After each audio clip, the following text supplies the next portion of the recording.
बिस्मिल्लाहिर्रहमानिर्रहीम। अस्सलाम वालेकुम स्टूडेंट्स। बेटा आपकी बायोलॉजी के चैप्टर नंबर 11 का आज लेक्चर नंबर 3 है और आज का हमारा टॉपिक है removal of other metabolic waste. और वैसे टॉपिक आपका चल रहा है homeostasis in plants. Homeostasis in plants, ये टॉपिक आपका चल रहा है। कल आपने पौधों के अंदर से एक्स्ट्रा ऑक्सीजन को बाहर निकाला था, एक्स्ट्रा कार्बन डाइऑक्साइड को बाहर निकाला था और एक्स्ट्रा वाटर को आपने पौधों के जिस्म से बाहर निकाला था। आज हम removal of other metabolic waste करेंगे। कहाँ से? From the plant body. ठीक हो गया कि पौधे दूसरे मेटाबॉलिक वेस्ट को, पौधे दूसरे मेटाबॉलिज्म के बेकार मादों को कैसे बाहर निकालते हैं। ठीक हो गया। सो टॉपिक है removal of other metabolic waste from the plants. देखते हैं लेक्चर अपना। Plant despite many metabolic waste, plant जो होते हैं डिपोजिट बेटा, ठीक है, plant deposit many metabolic waste in their bodies as harmless insoluble material. जो प्लांट होते हैं वो डिपोजिट करते हैं। डिपोजिट का मतलब क्या होता है बेटा? ज़ख़ीरा कर लेना। पौधे ज़ख़ीरा कर लेते हैं किनको? मैनी मेटाबॉलिक वेस्ट, बहुत सारे मेटाबॉलिज्म के फालतू मादों को इन देयर बॉडीज, अपनी बॉडी में, अपने जिस्म में। किस शक्ल में? हार्मलेस इनसॉल्युबल मटेरियल, मतलब जो नाहल पजीर मादों की शक्ल में वो उनको अपने जिस्म में ज़ख़ीरा कर लेते हैं। और वो जो इनसॉल्युबल मटेरियल होते हैं बेटा वो क्या होते हैं? हार्मलेस होते हैं। वो पौधे के जिस्म को नुकसान नहीं पहुंचाते। अब मिसाल देते हैं इसी चीज़ की। For example calcium oxalate. क्या चीज़ बेटा?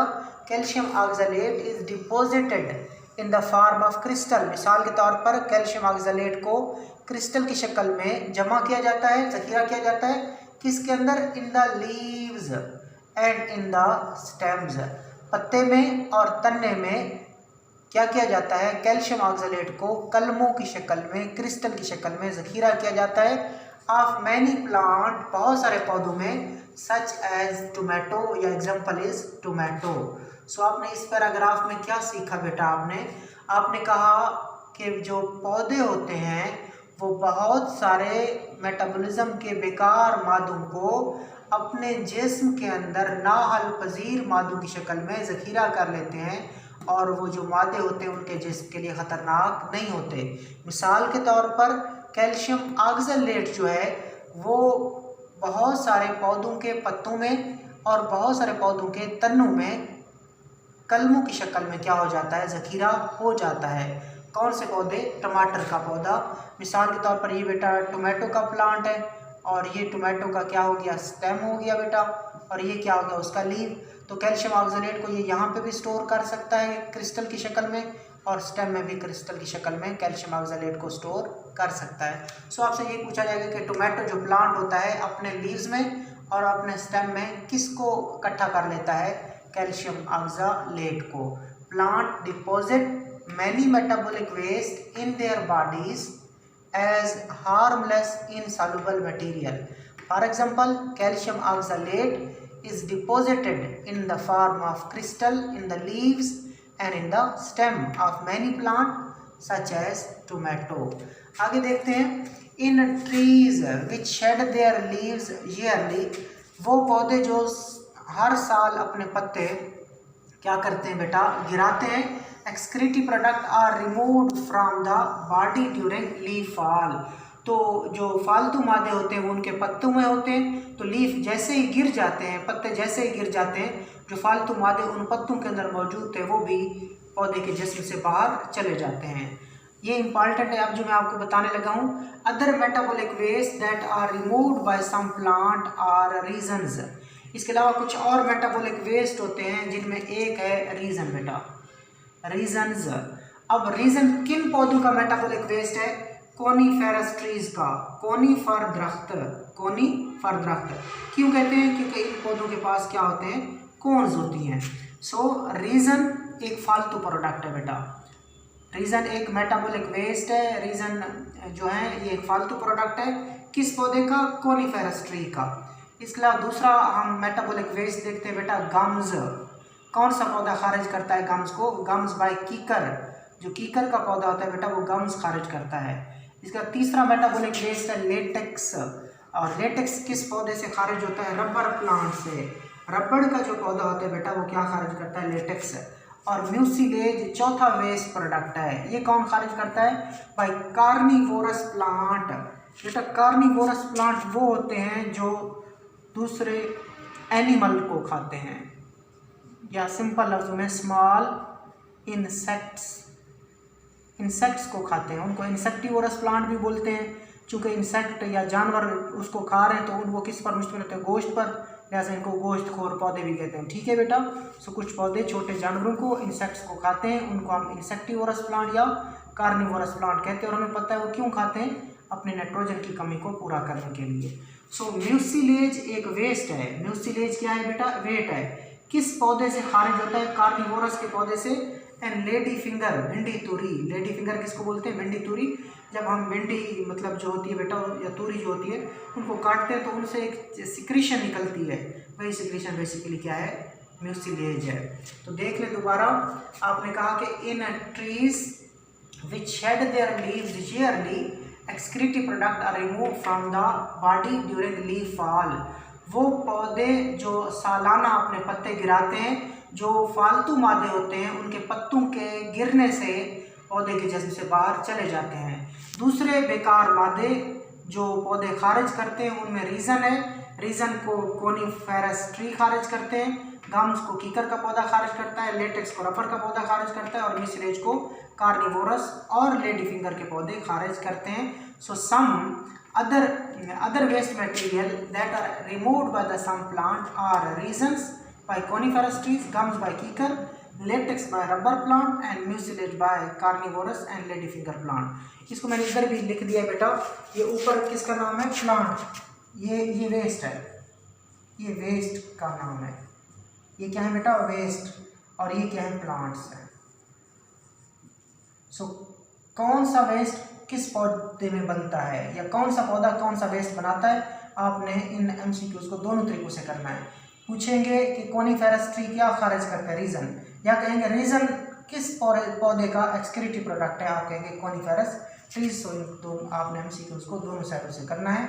सो रीज़न जो वेस्ट है that is excreted by coniferous trees, gum is excreted by कीकर, latex is excreted by rubber plant and mucilage is excreted by two plant, one is carnivorous plants another one is lady finger। तो यहाँ से आपने ये MCQs करने बेटा, important है ये।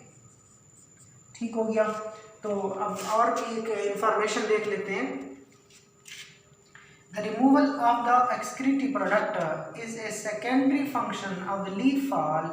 If leaves are not shed, calcium oxalate just remain as harmless crystal in the leaves। अब ये क्या बताना चाह रहे बेटा? वो कहता है the removal of excretive product is secondary function of the leaf fall। Suppose ये बेटा क्या है? पौधा है और इस पौधे का पत्ता गिर रहा है। पत्ता क्या करता है? फॉल, लीफ फॉल हो जाता है, पत्ता गिर जाता है इस पौधे का। क्यों गिरा है बेटा? पत्ता इसलिए गिरता है ताकि नया पत्ता बन सके, सो लीफ फॉल का मेन मकसद होता है कि ये पुराना पत्ता हो गया था और इस पुराने पत्ते की जगह नया पत्ता बने। सो ये मेन फंक्शन होता है। पत्ते गिरने का मकसद क्या होता है? नए पत्ते बनना। तो जो पुराना पत्ता था उसमें चीज़ें वेस्ट की शक्ल में मौजूद थीं। ठीक है, जब पत्ता गिरा तो वेस्ट भी निकल गया। लेकिन क्या पत्ता इसलिए गिरा है कि उससे वेस्ट निकले? नहीं, पत्ता इसलिए गिरा कि नया पत्ता बने। हाँ, जब वो गिर जाता है उसकी जगह नया पत्ता आ जाता है, मेन तो यही था। और सेकेंडरी काम क्या हो गया? पौधे को उन वेस्ट से भी निजात मिली है बेटा। सो पत्ते गिरने से पौधे फालतू मादों से भी छुटकारा हासिल करते हैं। ये इसकी हैसियत सानवी है बेटा, सेकेंडरी इंपॉर्टेंस है। मेन काम ये होता है पत्ता गिरा इसलिए है कि नया पत्ता बने। और दूसरा फ़ायदा क्या हो जाता है कि पत्ते के अंदर जो नुकसानदेह चीज़ें थीं वो भी खारिज हो गई हैं। अब वो कह रहे हैं कि अगर पत्ता नहीं गिरता, सपोज पत्ते नहीं गिरते, तो नुकसानदेह चीज़ें मौजूद रहती हैं पत्ते के अंदर, लेकिन किस शक्ल में रहती हैं? इनसॉल्युबल की शक्ल में रहती हैं। कैल्शियम ऑक्सलेट जो होगा वो इनसॉल्युबल की शक्ल में रहेगा, लेकिन पौधे को नुकसान नहीं पहुँचाएगा। ठीक है बेटा।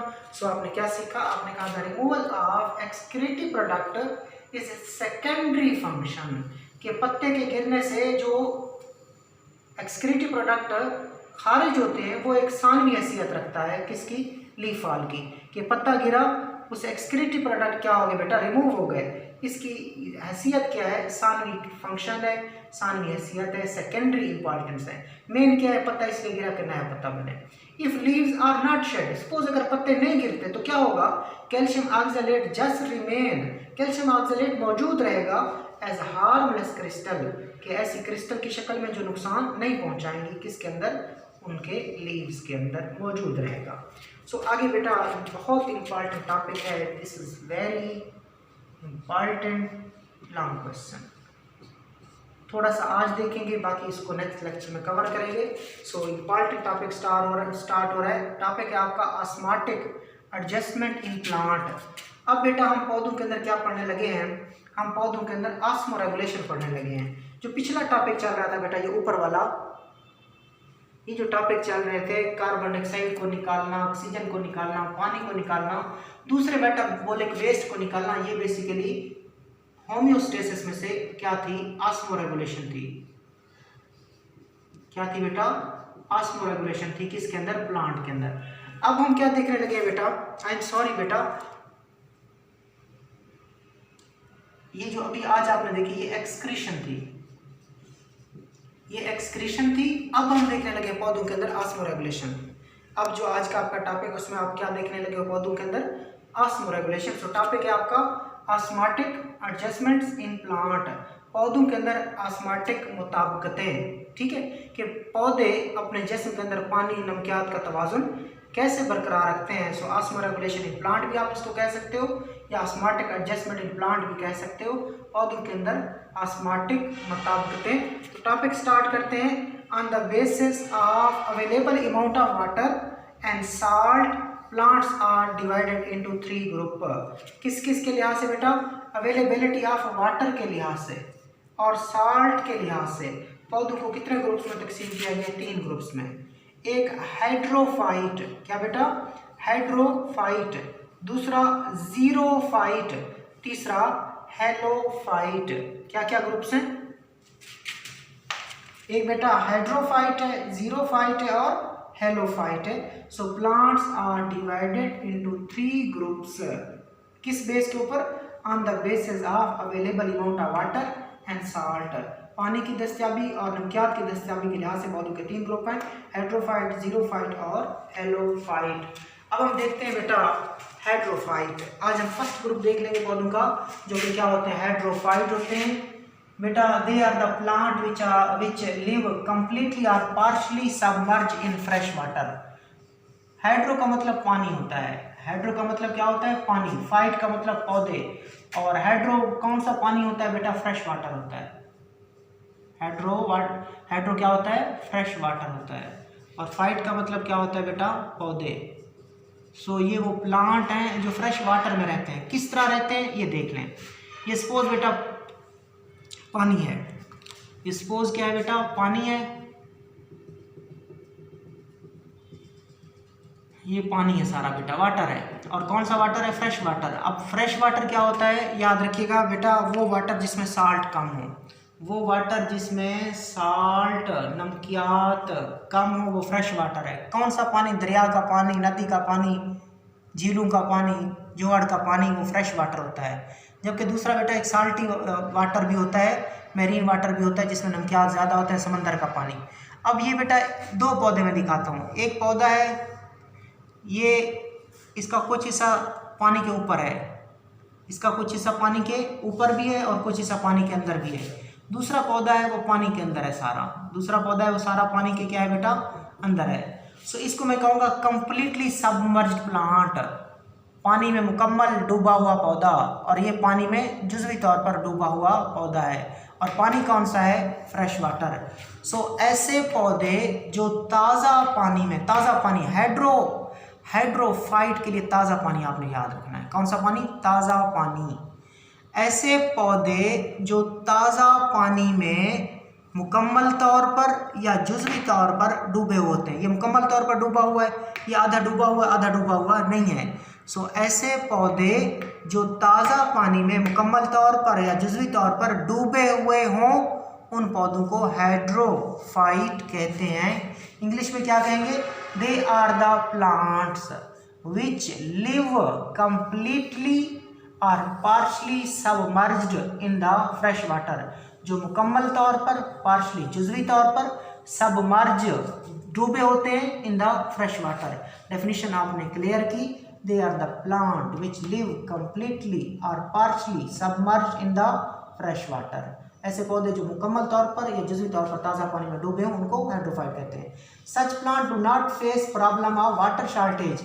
अब इनके पास फ्रेश पानी है बेटा, तो ये डूबा हुआ है, ये जुज़वी तौर पर डूबा, क्या इनको पानी की कमी होगी? बिल्कुल नहीं होगी। सो ऐसे पौधों को पानी की कमी का सामना नहीं करना पड़ता। Such plant do not face the problem of water shortage. ऐसे पौधों को पानी की कमी का सामना नहीं करना पड़ता। They have developed mechanism for removal of extra water from their cell. ये सारा जो ताज़ा पानी इनके जिस्म के अंदर आ जाता है, ताज़ा पानी इनके जिस्म के अंदर आ जाता है, तो फिर इन्होंने उस पानी को दोबारा बाहर निकालना होता है। सो इन पौधों के पास इजाफी पानी को निकालने के लिए क्या होते हैं बेटा? मैकेनिज्म्स होते हैं, तरीके होते हैं। पहली बात आपने तारीफ की, आपने कहा ऐसे पौधे जो ताज़ा पानी में मुकम्मल तौर पर या जुज़वी तौर पर डूबे होते हैं, उनको हाइड्रोफाइट कहते हैं। दूसरे में आपने कहा ऐसे पौधों को पानी की कमी का सामना नहीं करना पड़ता। तीसरे में आपने क्या कहा? आपने कहा कि ये इजाफी पानी निकालने के लिए मुख्तलिफ तरीके इस्तेमाल करते हैं, या इनके अंदर एक्स्ट्रा पानी को, इजाफी पानी को निकालने के मुख्तलिफ तरीके होते हैं। So they have developed mechanisms for removal of extra water from their cell. ये अपने सेल से ज़ायद पानी को निकालने के लिए मुख्तलिफ मैकेनिज्म, मुख्तलिफ तरीके इस्तेमाल करते हैं।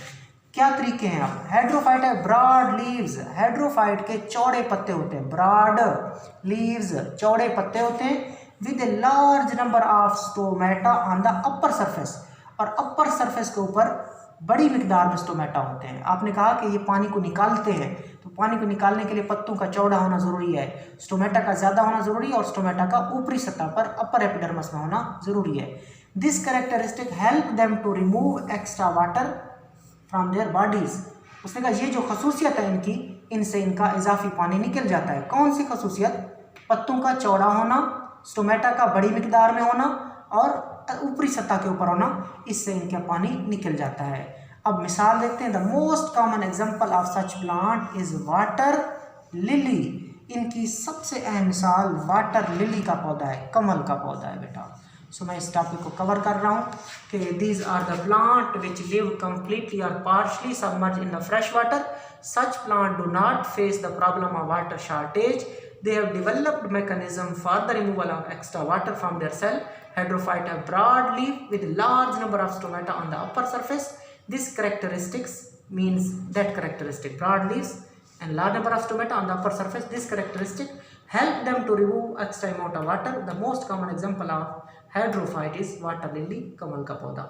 ठीक हो गया बेटा, ये आपने टॉपिक आज का देखा, hydrophyte and removal of other metabolic waste from the plants। अल्लाह हाफिज़।